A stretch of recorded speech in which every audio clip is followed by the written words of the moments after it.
For all of you that enjoy the outdoors, I've got some advice. Don't clean your cookware.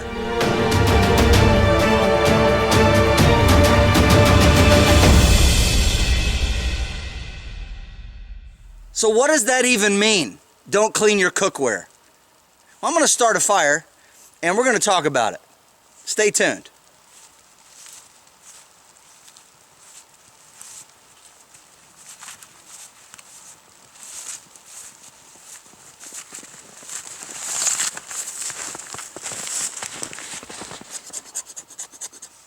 For those of you that don't know, the backside of a blade on a silky saw really does an excellent job at scraping up fluffy material from a piece of fat wood. Just using my haversack here to catch the extra shavings. Alright, that's a pretty good pile. I'm going to set this stuff aside here.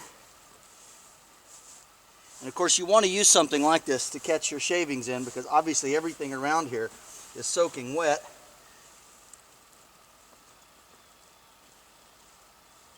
And the better a pile of these shavings that you can put together, obviously the better it's going to be for your fire starting.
So we're just out wandering around the property a little bit today, and I wanted to make a video about cleaning your cookware. Now, as you saw in the introduction, my cookware is not clean on the outside. Now, obviously, I do clean it on the inside, and I make sure when I get back from a trip that I scrub it out thoroughly. Now, it is stainless steel, and it's not going to hurt your cup or your bottle if you want to keep it shiny. But in a situation like today, where everything is covered with snow, it's damp, it's wet, it's not extremely cold, and one of the challenges that we have is finding enough dry firewood to start a fire. And so I've got a very small fire going here, and I really need to get this water on to boil. So while I've been waiting for this to get established, I've just been looking in this area, and there's not a lot of dry, small stuff. So I really need to make this fire count.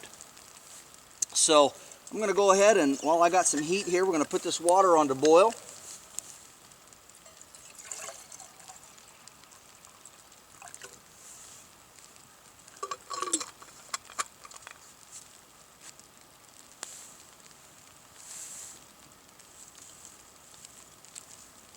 Alright, so let's talk about the principle of blackened cookware.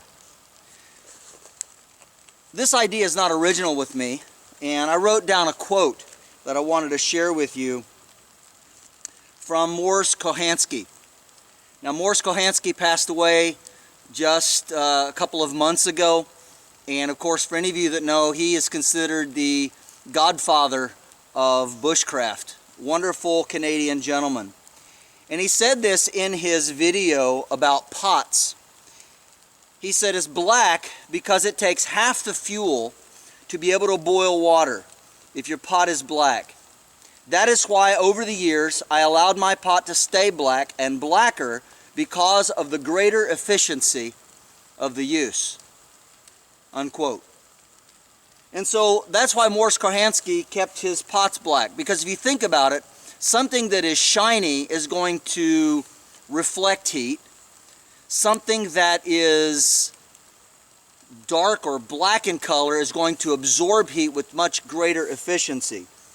And so Mors actually said in another video that it takes about half the fuel to boil water in a black pot than it does in a shiny pot. So it'll boil with half the fuel and probably in about half the time. And I've already got my water here is already stirring, and it's starting to come to a boil. It's going to take a little while for a full boil, of course, but I don't actually have to boil this water. This is clean, but I want it hot enough for, I brought some hot apple cider, and so I want to put that in there. But at any rate, this is a very small but very efficient fire. I don't need a great big roaring blaze. I just need enough to warm up this drink for me to enjoy. So a few years ago when I made a video about my cookware, I had a comment from someone, and they said this. It was on my survival cook kit video. It said, "I enjoyed your video, but I do have one complaint, and that is clean your pots. We know it speeds up cooking, but you're out in nature and things are ready when they're ready.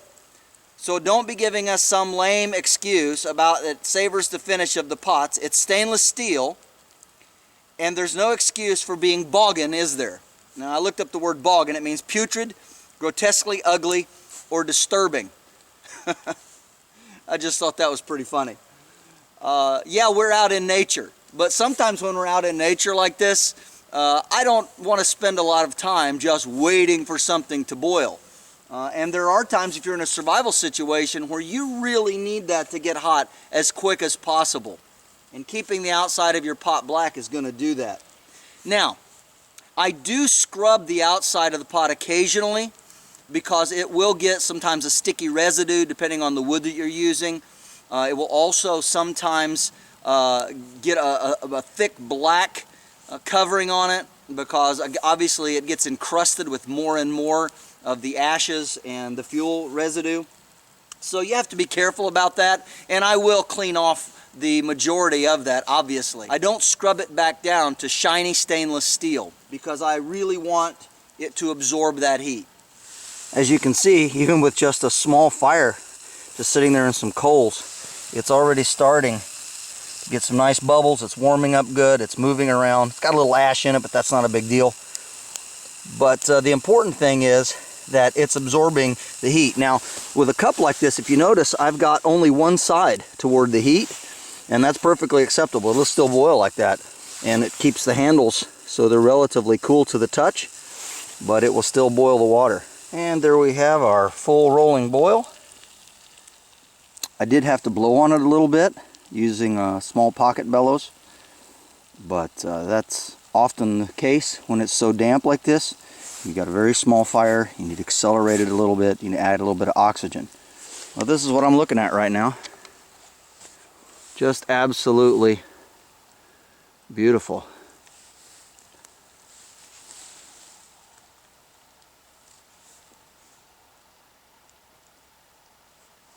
That looks good to me.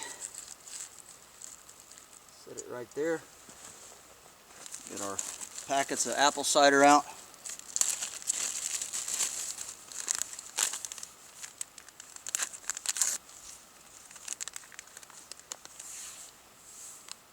And if you need a stir, one thing you can do is you could take the package, roll it up a little bit, and use that as a stir stick in an emergency. Add a little cool water, bring it down a little bit in heat.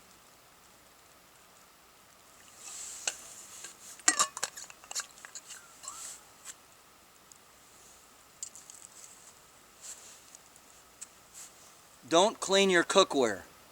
Well, at least not the outside. Makes it much more efficient.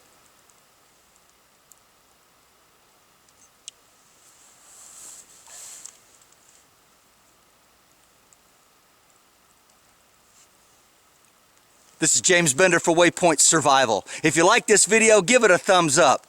Also, make sure and check out the links in the description box below. And if you haven't done so already, please subscribe to the channel. We'd really appreciate it. And when you do subscribe, make sure and press that bell button so that you can stay notified of all of our upcoming videos, and we'll talk to you next time.